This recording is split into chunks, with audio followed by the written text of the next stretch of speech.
Greetings and salutations, everyone. I am your well-rested host, Steve, and I'm here with a few thoughts on comics. Normally, well, not really normally, I've only done a couple of these, but normally I try and pick out something specific, a specific book, a specific series, something like that.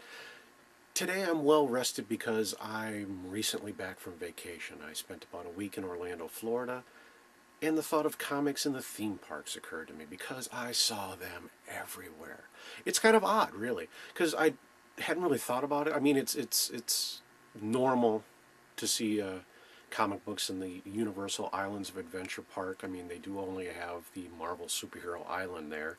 There's a lush and large comic book store there, which is how I imagine that comic book stores in Fantasyland would look like, because they're nice and shiny and filled with all sorts of wonderful little things that your normal local comic book store may not be able to have. But every park, all six parks that I got to go to, Universal Studios, Universal Islands of Adventure, Disney's Magic Kingdom, Epcot, uh, Hollywood Studios, or MGM Studios if you're still kind of old school in that regard, as well as the Animal Kingdom. All six of them had comics in the gift shop somewhere that I saw, and it just that kind of boggled my mind a little bit. It was really awesome because they're there and you can find them.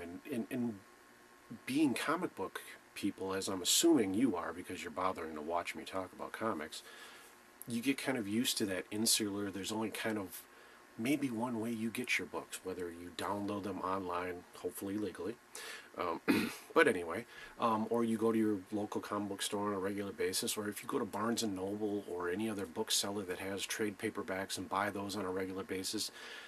Sometimes you kind of get stuck in that little world and think that's the only way that these things come is by going to the online source or what have you. But when I first got comics back in the 80s, I know that makes me incredibly, incredibly old, I went first to the drugstore that we went to all the time, and they had a spinner rack, and I know it's not going to go back to that. It never could. And it's probably a good thing it doesn't, but at the same time, being able to walk into one of these little gift shops,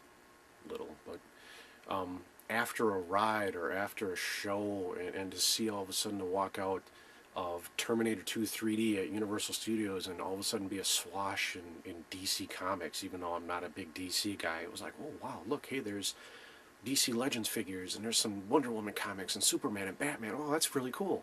And the Islands of Adventure, and getting to meet Spider-Man again, which is always good fun. And going to Animal Kingdom. And this was there. I mean, it makes sense. Logically, you're going, well, you're at a Disney park and they have Disney comics, but they weren't there last time. Boom Comics everywhere at Disney. Marvel Comics everywhere. We go into Mouse Gear at Epcot and they have toys in the back, in the toys section. And they were, now all of a sudden there's this whole swash of Spider-Man toys and comics on the end cap. And it's like, oh, look. Now, traveler who's forgotten completely that these things exist, are just used to seeing the movies, walks by and they're picking up a Spider-Man toy for the kids, and the next thing you know, hey, Dad, can I get one of these too? All right, sure.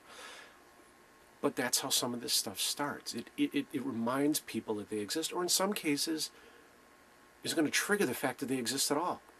I get off Muppet Vision 3D, I exit the theater, and go into the gift shop because I have to, because it's Muppet stuff, and there's so little Muppet stuff in that gift shop at this point. It consistently bugs me. But they have the Muppet Boom comics in there. They have Muppet Snow White and a collection or two, and it's that moment where you go, for someone, that's the first indication they had that there's still new Muppet stuff being done.